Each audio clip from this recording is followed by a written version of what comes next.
इराणनं हॉर्मुझमधील वाहतूक पूर्णपणे थांबवली. अमेरिकेच्या हल्ल्याच्या निषेधार्थ वाहतूक बंद. कोणतंही जहाज जाऊ देणार नाही. इराणच्या IRGCनं केली घोषणा.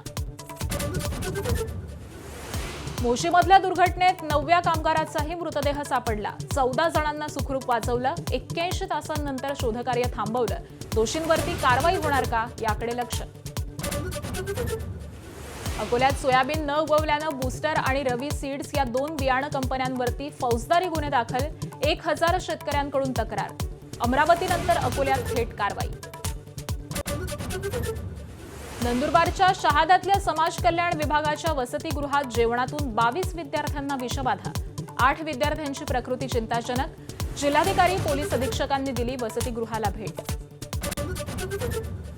हैदराबादमध्ये पोक्सोच्या आरोपीकडून 6 जणांची हत्या. आरोप करणाऱ्या 16 वर्षांच्या मुलीसह कुटुंबातल्या 3घांचा खून, तर स्वतःची पत्नी आणि 2 मुलांना रागाच्या भरात संपवलं.